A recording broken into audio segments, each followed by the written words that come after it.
A baby was found alive and abandoned in the bin of a rubbish chute at the Bedok North HDB block yesterday. In the past 10 years, there have been 17 abandoned babies. Now, before we delve more into it, here's a quick recap of what had happened. The police received a call for help at the Housing Board block at 9:11 a.m. yesterday morning. A town council cleaner was removing rubbish from the bin when he found the baby crying in a bag with blood in it. Apart from making their rounds on every floor of the block, police are also contacting owners of vehicles parked nearby to ask for footage captured by their in-car cameras. We have a senior social affairs correspondent, Theresa Tan, to share with us more on this. Welcome, Theresa.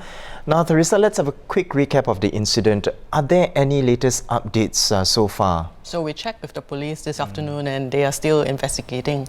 Okay. So no updates from the police, no. Yet. As of now, still searching as well, right? The police are still searching for the parents.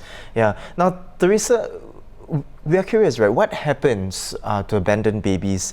Are they put up for adoption? What's going to happen to, say, this abandoned baby boy? Okay. Yeah. So when abandoned baby is found, the Ministry of Social and Family Development, which runs the Child Protective Services, is alerted. So while investigations are ongoing, the MSF will look into care arrangements for the child, for example, placing the child in foster care. So if the authorities do manage to track down the parents, then the MSF will come in and assess the family situation to see if they can and are deemed suitable to care for their child themselves. If not, if they can't track down the parents, cannot track down the extended family, or if they assess the family and find that the family is not suitable or are unwilling to take care of the child themselves, they will look into other care options, which includes placing the child up for the adoption. Yes. Right. Now, Theresa, in the West, we know that there are baby drop-off centers, right? Where parents can leave their unwanted child, as unfortunate that is. Is there such a service in Singapore? No, there's no such service. I mean, I think Chimes used to, the OCHIJ used to take in, people used to leave their unwanted babies at the gate, but no, there is no such service. Why is that so?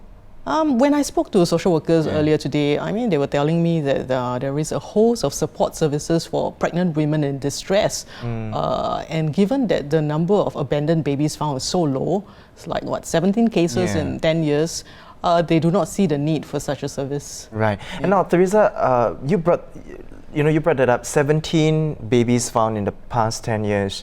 Now, that is in Singapore. Where are some of these places that past abandoned babies have been found? All over the place, actually.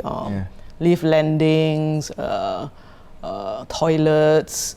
There was one baby who was found buried alive in a rooftop garden outside people's houses.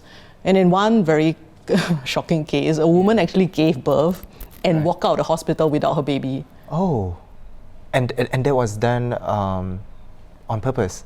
We have no idea. I mean, the authorities wouldn't say more, but she did manage to leave the hospital without her baby after giving birth. Okay. So these are some of the places. Now, of course, Theresa, beyond the help available for abandoned babies, how about the sources of help available to women at risk or struggling even to keep their babies, hopefully to kind of mitigate the circumstances that end up with abandoned babies? So there are a few social service agencies specializing in providing help and support to pregnant women in distress or those facing a pregnancy crisis, as they call it. There is the Safe Place, which runs a shelter which offers temporary refuge to women who need a place to stay, during their pregnancy and shortly after that. They also provide counseling and support. There's the Pregnancy Crisis Service. They mainly provide counseling and other form of support. And then there is a specialized service just for teenagers. It's called BABES. So they run a 24-hour hotline. And that's for teenagers who are facing pregnancy crisis, as it were. Yes. Right. Well, thank you so much, Theresa, for coming on to share more on this. Now, to read more on the story, you can visit our website, straitstimes.com.